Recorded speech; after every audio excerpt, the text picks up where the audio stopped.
আজকে 2 কেজি পেঁয়াজ আমি খুব সহজেই খুব তাড়াতাড়ি ছুলিয়ে দেখাবো কোনো জাজালো ছাড়াই জাল ছাড়াই কীভাবে সহজ পদ্ধতিতে আপনারা ছুলাতে পারবেন। আর আজকে আমি যেভাবে পরিষ্কার করে দেখাবো এভাবে চোখে কোনো প্রকারে জাল লাগবে না, চোখ দিয়ে জল বের হবে না। আপনি যে কোনো উপায়ে কুচি কুচি করে নিতে পারবেন। বটি ছুরি যে কোনো গ্রেটের সাহায্যে আপনি কুচি করে নিলেও চোখ দিয়ে জল বের হবে না। আজকে আমি যে পদ্ধতিতে পেঁয়াজগুলি ছুলিয়ে নিব, জাজালো যে একটা দাগ থাকে সেটা থাকবে না। অনেক সময় দেখা যায় কিছু কিছু মহিলারা অনেক ভয় পায় পেঁয়াজ ছুলিয়ে নিতে বা পেঁয়াজ কাটতে, কারণ হচ্ছে জাজালোটা অনেকে সহ্য করতে পারে না, চোখ দিয়ে জল বের হয়। তো আজকে আমি সহজ পদ্ধতিতে ছুলিয়েও দেখাবো এবং যেভাবে আমি ছুলাবো এভাবে হচ্ছে চোখ দিয়ে আপনার জল বের হবে না। খুব তাড়াতাড়ি ছুলিয়েও নিতে পারবেন এবং কেটেও নিতে পারবেন। আর ফ্রিজে কীভাবে সংরক্ষণ করবেন সেটাও বলে দেব। ফ্রিজে সংরক্ষণ করার জন্য আমি 2 কেজি পেঁয়াজ নিয়ে নিচ্ছি, ভালোভাবে ছুলিয়ে তারপর পরিষ্কার করে কুচি কুচি করে তারপর অর্ধেক হচ্ছে আমি ব্লেন্ডারে ব্লেন্ড করব, অর্ধেক কুচি করে রেখে দিব। সাথে আমি 1/2 কেজি রসুনও নিয়ে নিয়েছি। তো এগুলিকে আমি ব্লেন্ডারে ব্লেন্ড করব, জুসে পরিণত করে নিব। সর্বপ্রথম যে উপায়টি দেখাচ্ছি এটা হচ্ছে পানি দিয়ে আমি পরিষ্কার করে নিচ্ছি। পেঁয়াজের মধ্যে অনেক সময় বালুর পরিমাণ বেশি থাকে, আর আমি যে পেঁয়াজগুলি নিয়েছি বেশি একটা ভালো না, বেছে বেছে খারাপ যে পেঁয়াজগুলি 2 কেজি মতো বের হয়েছে ওইগুলি পেঁয়াজে আমি আলাদা করে নিয়েছি।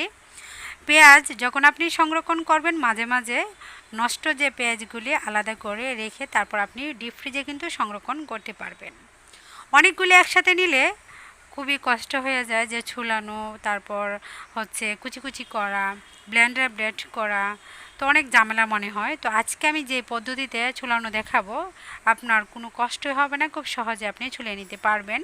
এখানে আমি 2 কেজি নিয়েছি, আপনি চাইলে 5 কেজিও একসাথে আপনি পরিষ্কার করে নিতে পারবেন। বিয়ের কোনো অনুষ্ঠানে কিন্তু 10 কেজি 15 কেজি বা 20 কেজি একবারে ছুলাতে হয়। তো আজকে ভিডিওটি দেখার পর খুবই সহজ মনে হবে। পানি দিয়ে পরিষ্কার করার পর আমি এখানে গরম পানি নিচ্ছি না, সরাসরি নর্মাল পানিটা নিয়েই কিন্তু আমি ভালো করে পরিষ্কার করে ভরপুর পানি দিয়েছি। পানিটা বেশি পরিমাণ দেওয়ার চেষ্টা করবেন। আর এখানে দিয়েছি খাবার সোডা। খাবার সোডা বিভিন্ন আইটেমের রেসিপিতে আমরা কিন্তু ব্যবহার করে থাকি। খাবার সোডা অল্প টাকায় কিন্তু কিনতে পাওয়া যায়, তো আপনার বাসায় সবসময় রেখে দিতে পারেন। অনেক কিছুই ক্লিনিং টিপস শেয়ার করে থাকি, খাবার সোডা দিয়ে অনেক কাজ করা যায়। তো এই খাবার সোডাটা দেওয়ার পর আপনার উপরে যে চামড়াটা এতটাই নরম হয়ে থাকবে, আপনি হাতে কচলিয়ে নিলেই কিন্তু পরিষ্কার হয়ে যাবে রসুন এবং পেঁয়াজের উপরের চামড়াটা। এইখানে ঠান্ডা পানি দিয়ে আপনি পরিষ্কার করতে পারবেন। এখানে অনেকে আছে গরম পানি দিয়ে, হালকা কুসুম গরম পানি দিয়ে তারপর পরিষ্কার করে, কোনো প্রয়োজন নেই। আর সাথে আমি লবণ দিয়েছি, লবণ 2 চা চামচ পরিমাণ, খাবার সোডাও দিয়েছি 2 চা চামচ পরিমাণ। আপনার এখানে পেঁয়াজ রসুনের পরিমাণ যদি বেশি হয় খাবার সোডাটা আপনি বেশি দেওয়ার চেষ্টা করেন। 5 কেজি হলে 5 চা চামচ পরিমাণ দিয়ে দিবেন, লবণের পরিমাণটাও একটু বেশি দিয়ে দিবেন। তবে এটাকে সাথে সাথে আপনি ওটাতে যাবেন না, এটা 15 থেকে 20 মিনিট ভিজিয়ে রেখে দিবেন। খুবই নরম হয়ে থাকবে, তখন জাজালো যে একটা দাগ থাকে সেটাও থাকবে না। বাজে যে একটা গন্ধ, আপনার হাতেও কিন্তু গন্ধ উঠবে না পেঁয়াজ বা রসুনের, কিন্তু ভিতরে যে গুণাগুণ পেঁয়াজ রসুনের পুষ্টিগুণ ঠিকই থাকবে। শুধু উপরে চামড়াটা নরম হয়ে থাকবে, উপরে যে বাজে গন্ধটা সেটা শুধু হাতে লাগবে না। খুব তাড়াতাড়ি আপনি ছুলিয়ে নিতে পারবেন বা কুচি কুচি করেও নিতে পারবেন। আমি 15 মিনিট পর্যন্ত পানিতে ভিজিয়ে রেখেছিলাম। এখন হচ্ছে আমি আপনাদেরকে হাতে দেখাচ্ছি খুব তাড়াতাড়ি কিভাবে পরিষ্কার করা যায়। এইভাবে করতে গেলে অনেক সময়ের প্রয়োজন হবে। আমি কয়েকটা এইভাবে পরিষ্কার করে দেখাচ্ছি, আবার হাতে কচলিয়ে পরিষ্কার করে দেখাবো। 2 হাতে মুঠে যদি আপনি কচলিয়ে পরিষ্কার করেন খুবই তাড়াতাড়ি পরিষ্কার হবে। আমার পেঁয়াজগুলি নষ্ট, বেশিরভাগ নষ্ট দেখে আমি নিয়েছি যেন আমি কুচি করে ডিপ ফ্রিজে সংরক্ষণ করতে পারি। ভালো পেঁয়াজও যদি নেন এভাবে পরিষ্কার করলে অনেকটা সুন্দর পরিষ্কার হবে। আমার ময়লা পরিমাণ বেশি বের হবে পেঁয়াজের তুলনায়, যেহেতু এখানে নষ্ট পেঁয়াজও আছে অনেক। হাতে কচলিয়ে নেওয়ার পর উপরের চামড়াটা এতটা সহজভাবে উঠে যাবে আপনি কল্পনাও করতে পারবেন না। অনেকটাই আপনি অবাক হয়ে যাবেন যে এত তাড়াতাড়ি এত সুন্দরভাবে পেঁয়াজ পরিষ্কার করে নেওয়া যায়। সেই সঙ্গে রসুনও খুব সুন্দর পরিষ্কার হয়ে যাবে।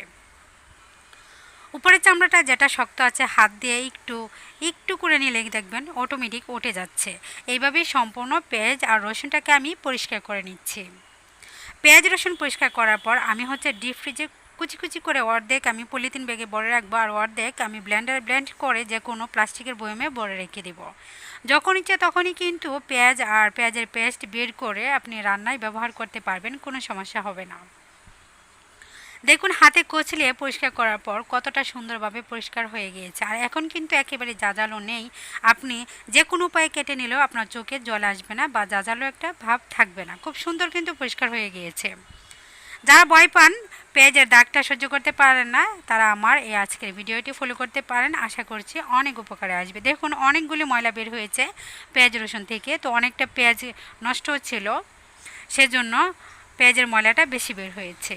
বিয়ের কোনো অনুষ্ঠানে অথবা জন্মদিনের অনুষ্ঠানে প্রচুর পরিমাণে পেঁয়াজ রসুন আমরা কিন্তু কুচি করে থাকি। তো এই পদ্ধতিতে যদি আপনি কুচি করেন, দেখবেন আপনি সহজ পদ্ধতিতেই মনে হবে, চোখে জল আসবে না, আর খুব সহজে ময়লাটা উঠে আসবে। পেঁয়াজ এবং রসুন ছুলে নিতে পারবেন, আর খুব তাড়াতাড়ি কাজও হয়ে যাবে। আজকের ভিডিওটি যদি ভালো লেগে থাকে অবশ্যই লাইক কমেন্ট করে আমার চ্যানেলের সাথেই থাকবেন। আর সবসময় যারা আমাকে সাপোর্ট করছেন তাদেরকে জানাই অসংখ্য অসংখ্য ধন্যবাদ। আজকের মতো আমি এখানে বিদায় নিয়ে নিচ্ছি, অন্য কোনো ভিডিওতে আবারও দেখা হবে। সবাই ভালো থাকবেন, সুস্থ থাকবেন, সবাই সবার জন্য দোয়া করবেন। আল্লাহ হাফেজ।